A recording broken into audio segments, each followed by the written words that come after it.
हर हर महादेव। श्री शिवाय नमस्तुभ्यम। यदि आपको गुरुजी श्री पंडित प्रदीप जी मिश्रा के द्वारा बताए गए शिव महापुराण के उपाय पसंद आते हैं तो इस चैनल को सब्सक्राइब करें। इस वीडियो के माध्यम से गुरुजी ने बताया है कि यदि आप अपना भवन बनवाना चाहते हैं या फिर मकान बनवाना चाहते हैं और यदि आपके पास पैसों का इंतजाम नहीं हो पा रहा है तो बस आपको एक छोटा सा उपाय कर लेना है। इस उपाय को कर लेने से आपके पास पैसे की कभी कमी नहीं आएगी। तो आइए सुनते हैं इस उपाय को गुरुजी के पावन मुख श्रोता से। भाई बहनों से केवल इतना सा निवेदन है कि जिस भूमि को, जिस मकान को, जिस जमीन को, जिस जायदाद को आप बनाना चाहते हैं, जिस प्लाट को आप निर्मित करना चाहते हैं। कई कई घर ऐसे किराए के मकान में रहते थे तो अच्छे रहते थे, जब से घर बनाया प्रवेश करा तब से रो रहा है। 25 बार वास्तु शास्त्री वालों को बुला लिया, उसने यहाँ से सीढ़ी तोड़ दो, यहाँ से बना दो, यहाँ बाथरूम तोड़ दो, यहाँ से बना दो, ये पीछे से रास्ता कर दो, यहाँ से बना दो। ईमानदारी से कहना, पहले के समय में क्या वास्तु शास्त्री होते थे? नहीं। घर के बुजुर्ग कहते थे यहाँ कमरा बना दे बेटा, बेटा कमरा बना देता। यहाँ रसोई घर बना दे बेटा, घर के बुजुर्ग कहते थे वहां कमरा बनता था। घर के बुजुर्ग कहते थे वहां पर भोजन बनता था। उसके बाद भी उनके घर में शांति होती थी, फिर भी उनके घर में समृद्धि होती थी, लक्ष्मी की कोई कमी नहीं होती थी। कमाते कम थे पर ऐश की जिंदगी जीते थे, सुखमय जीवन जीते थे। आज के जमाने में बेटा कमा रहा, बहू कमा रही, पोता कमा रहा, पोती कमा रही, दादा कमा रहा, सारा घर कमा रहा है। उसके बाद भी सुख और समृद्धि और शांति नहीं है, उसके बाद भी आनंद की अनुभूति नहीं है, उसके बाद भी हमेशा रोना केवल सुख का होता है। जरा सा घर में 4 लोग रह रहे हैं पर चारों के मुंह भगोने जैसे रहते हैं। एक तपेले जैसा मुंह, एक भगोने जैसा मुंह, एक थाली जैसा मुंह, एक बल्टोई जैसा मुंह। सब कोई बोलने को तैयार नहीं, क्योंकि जब जब बोले तो बर्तन की आवाज आए तो बोले ही नहीं। एक माँ बैठी टीवी के सामने, एक माँ बैठी, एक सोफे पे बैठा, बोले ही नहीं आपस में। वो सुख गया का महाराज।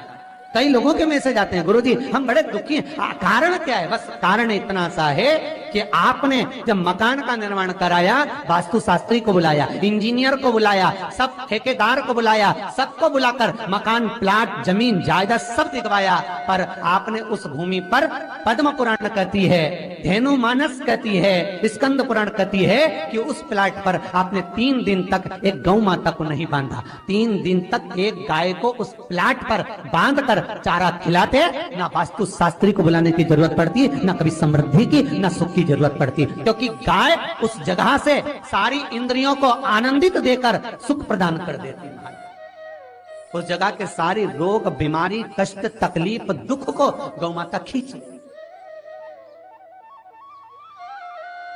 गौ माता जैसी जगत में कोई नहीं हो सकता। हाथ में घड़ी नहीं बांधती गौ माता, पर 4 बजे आपके यहाँ रोटी मिलती है तो 4 बजे खड़ी मिल जाती है। 3 बजे भोजन मिलता है तो 3 बजे आपके दरवाजे पे मिल जाती है। 1:30 बजे भोजन दोगे तो 1:30 बजे ही मिलेगी। 1:20 पे दोगे तो 1:20 पे ही मिलेगी। कोई घड़ी नहीं बांधती, फिर भी समय पर आ जाती है। क्यों? क्योंकि भगवान ने उसको ऐसा बनाया है, 33 कोटि देवताओं ने उसमें ऐसा विराजमान कर दिया है कि जगत का वो कल्याण कर सकती है। उसका एक एक अंश जीव का कल्याण करने वाला है, एक एक अंश जगत का उद्धार करने वाला है।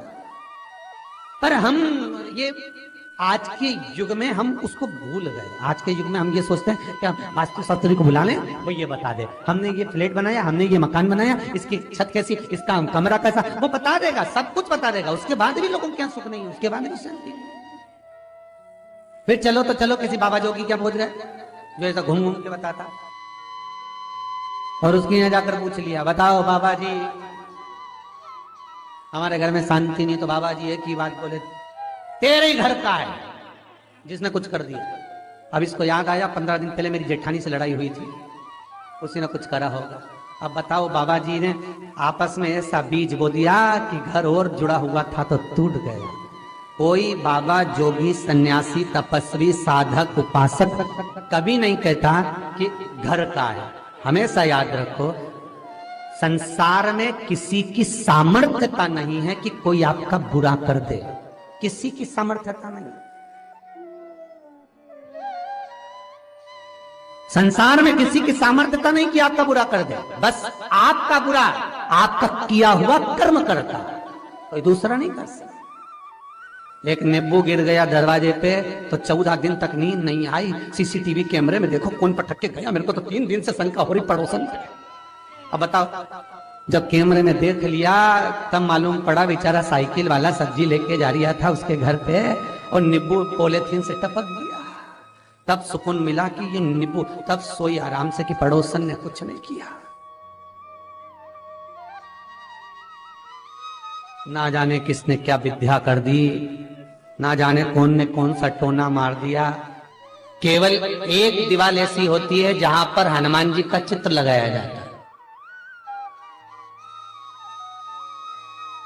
चाहे तुम पर्वत उठाने वाला चित्र लगाओ हनुमान जी का, चाहे बैठे हुए लगाओ, चाहे रामायण पढ़ने वाला लगाओ, चाहे लंका दहन करने वाला लगाओ, चाहे राम नाम जपने वाला लगाओ, चाहे लक्ष्मण को संजीवनी देने वाला लगाओ, चाहे मौन मुद्रा में लगा दो, चाहे स्तुति में लगा दो, चाहे भजन में लगा दो। हनुमान जी का कोई भी चित्र लगता है तो ना पूरब में लगेगा, ना पश्चिम में लगेगा, ना दक्षिण में लगेगा। हनुमान जी का अगर चित्र लगता है तो उत्तर की दीवार में दक्षिण को देखते हुए लगता है।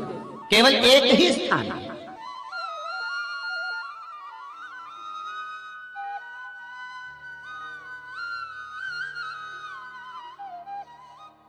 जैसे पूर्वजों के चित्र को, पितरों के चित्र को, गए हुए हमारे जीवों के चित्र को दक्षिण में विराजमान किया जाता है, उसी तरह हनुमान को उत्तर में विराजमान कर कर दृष्टि दक्षिण में कर दी जाती है।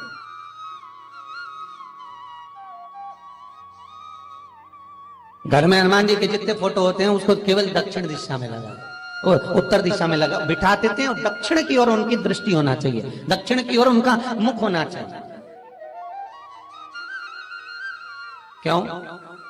महाराज, अगर व्यक्ति के जीवन में कोई बीमारी आने वाली है, व्यक्ति के जीवन में कोई रोग आने वाला है, व्यक्ति के जीवन में अगर कोई कष्ट आने वाला है, व्यक्ति के जीवन में अगर कोई परेशानी आने वाली है, व्यक्ति के जीवन में कोई एक्सीडेंट का योग भी बनने वाला है, तो शास्त्र कहता है वो दिशा दक्षिण से ही बनता है।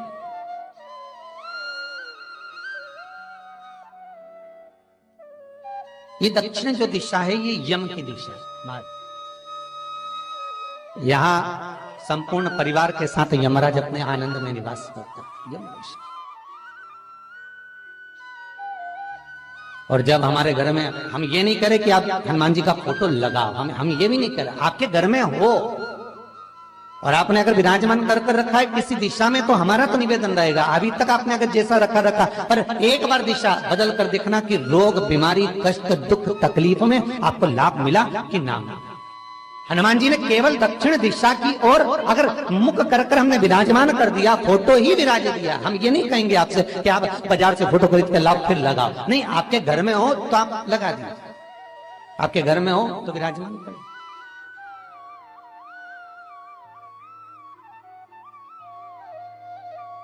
अच्छा, कितनी विपरीतता है वो भी आप जरा जानिएगा महाराज, कि शंकर भगवान के ऊपर जो जल चढ़ाया जाता है उसकी जलाधारी उत्तर में जाती है। कई लोगों को तो आज भी तुलसी उतारना तक नहीं आता कि तुलसी का दल कैसे उतारा जाता है। कई जगह तुलसी के क्यारे के नीचे शंकर जी का शिवलिंग रख दिया जाता है। महाराज कहीं नहीं है ध्यान, बस चल रहा है स्मरण।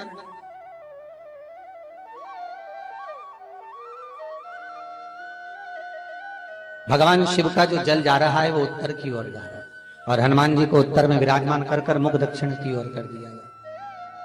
क्यों? प्रबल दिशाओं में उत्तर और दक्षिण, महाराज ये जो दो दिशाएं, इनको साधने के लिए कोई देवता आगे नहीं आता। अगर इन दिशाओं को कोई साधने वाला है तो केवल एक देवाधिदेव महादेव ही हो सकता है। काल का हरण करने वाला वो महाकाल ही हो सकता है। शंकर का ही एक अवतार है हनुमान जी महाराज, रुद्र अवतार महाराज। हनुमान जी से कहा तुम दक्षिण की ओर दिशा पर संभालिए।